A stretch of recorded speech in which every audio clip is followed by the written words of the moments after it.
Would you pray with me?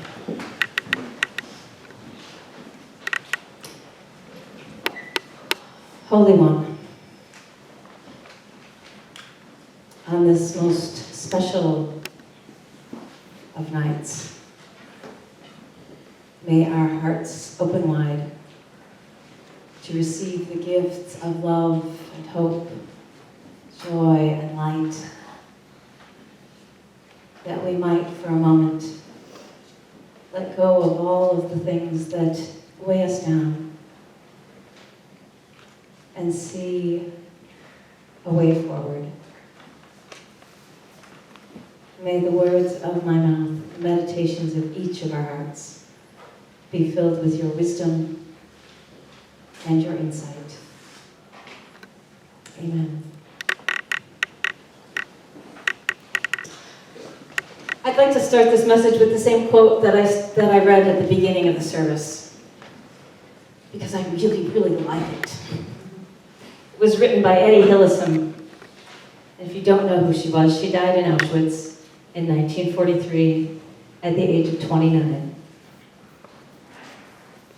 Ultimately, we have just one moral duty: to reclaim large areas of peace in ourselves, more and more peace, and to reflect it towards others.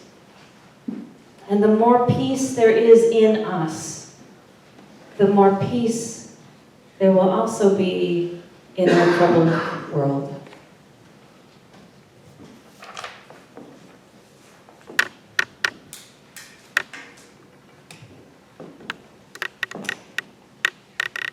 She wrote that from a concentration camp in the middle of World War II. Somehow, even at such a young age, she was able to delve deep inside of herself, searching for the answers to the violence and the hatred and the death that surrounded her. And come up with just that beautiful understanding that it's each of us, individually, who need to come with our own peace and bring it as a whole to the world. You know, it was 80 years ago that she wrote that. You would kind of hope that in 80 years, maybe we would have found a few of the answers that she was searching for. Maybe we could have figured a few things out, and yet, I don't know about you, but I look around and it still feels like our world hasn't figured it out yet. My mind is boggled constantly by the amount of violence there is in this world. In our families, in our schools, in our workplaces, in our cities, in our countries. My mind is boggled by the fact that we can't come up 80 years later with a better way to deal with conflict.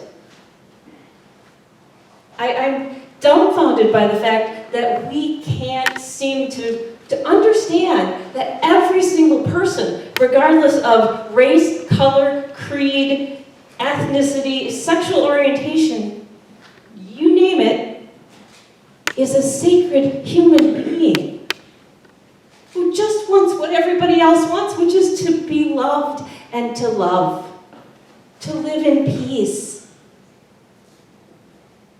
You know, I remember, I think it was the first anniversary of 9/11. And I remember doing a service at church and then going to tuck my kids in that night. And I remember going to Brid's room and holding her and thinking, oh my gosh, all I want is peace for this child. And every mother around the world, every father around the world, that's all we want is peace for our children and all of the good things that come with it, right?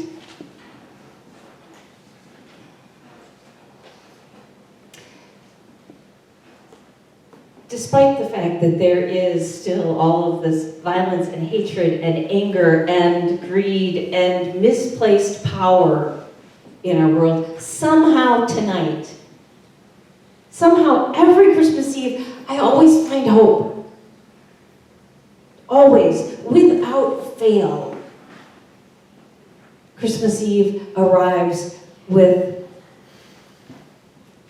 its magic and its mystery and a deep, abiding peace.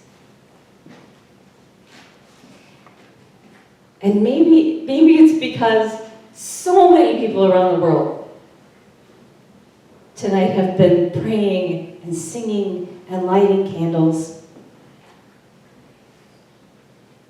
to remember a child who came to speak of love and peace. And in these couple of hours, we're all united in that.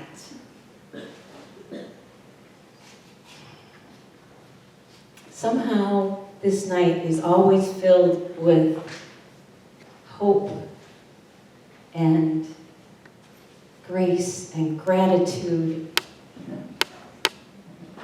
Somehow it's in the very air that envelops us, so that for a moment, you and I can touch the possibility of what we each could be and what the world could be. So I've always believed that Christmas Eve is a night for stories. So I'd like to share a true story about a little girl named Joan Biles. A story that took place about the same time as Etty Hillesum. Hillesum wrote that passage in her journal. So it was 1944, Christmas Eve, 1944.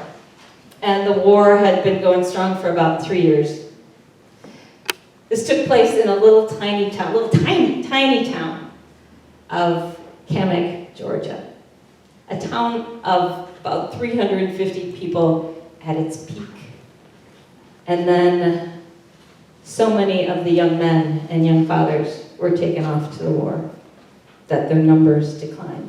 And as more and more young men came of age, they too went off to war. And every time any one of them went off to war, a blue star was put in a window. There were a lot of blue stars.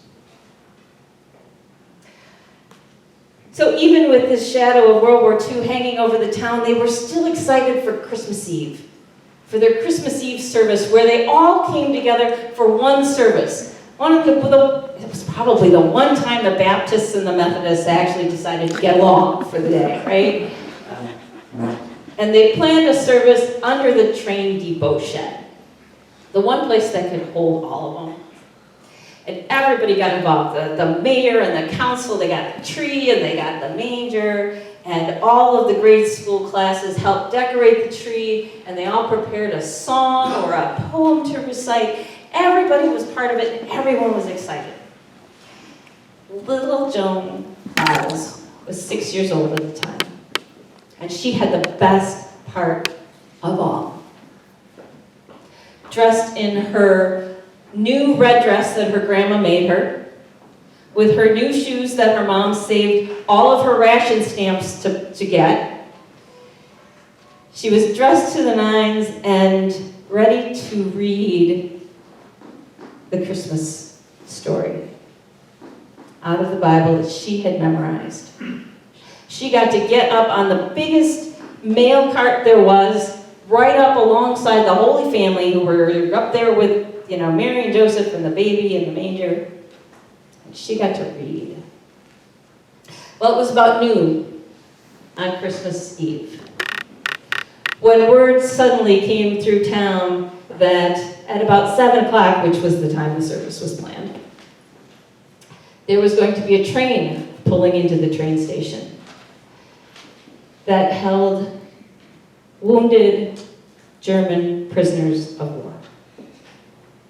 And about the same time, from the other direction, there was going to be a train of wounded U.S. soldiers pulling into the train station. Well, all the people in charge got on the phone and they talked to each other and they said, what do we do? Do we keep going? What could happen? Do we cancel? Eventually they decided, that they would continue as planned. So about 7 o'clock Christmas Eve, the whole town gathered under the train depot shed. It's a cool, crisp, clear evening. And everyone kind of settles down, and Joan is up there right next to baby Jesus, and she's just waiting for Pastor O'Neill to give her the signal to start the Christmas story. And the signal comes, and she starts to recite the story that you all just heard, where everyone's required to go to their hometown to register for the census, where Joseph takes Mary, the woman he's betrothed to, who's expecting a child, takes her from Nazareth in Galilee to Bethlehem of Judea. And she gets about that far in the story when they hear a train whistle. And everybody stops. A little bit of murmuring going on. And then this big black steam engine comes in to the station and pulls up parallel to where they're having their service. And nobody says a word. Complete silence. On the side of that train is a big red cross and big words, prisoners of war.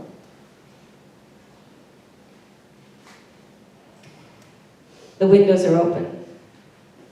There are bars on them. The people can hear a little bit of murmuring as the prisoners are talking to each other softly.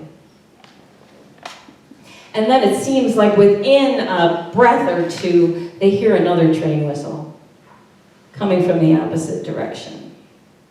And another big black steam engine pulls into the station parallel to the first one, carrying the U.S. wounded soldiers. And there's this awkward silence where nobody really knows what to do. Little Joan sits down next to baby Jesus. And then suddenly, from the train of German wounded prisoners, comes a song in their native language. Stille Nacht, heilige Nacht, alles schläft einsam wach.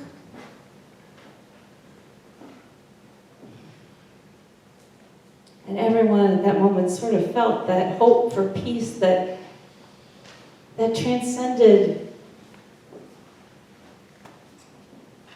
sides, right? And it got to about the middle of the song, and the U.S. soldiers started joining in English. And the volume rose, and pretty soon, everyone who had gathered for that service was singing together. And they ended the song singing in German and English together. Schlaf im himmlischen Ruhe, sleep in heavenly peace. And then Pastor O'Neill put little Joan up on his shoulders, and he and the other pastor and the mayor, they went up to the train, followed by all the townsfolk, and everybody started shaking hands.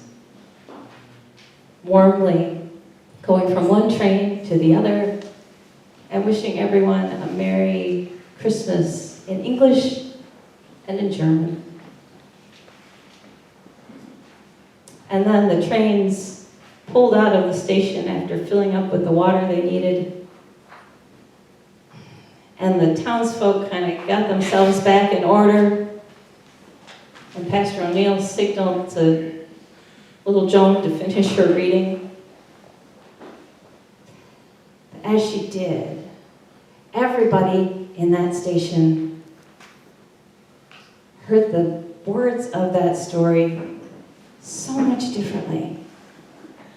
When she came to the part that said, peace to all people, goodwill to all.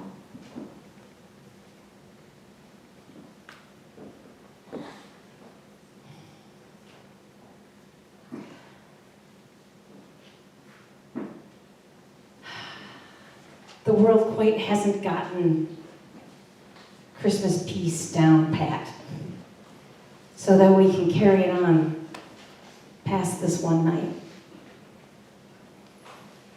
But tonight I have hope that it's possible. Tonight I have hope that peace can be rekindled in each of our hearts.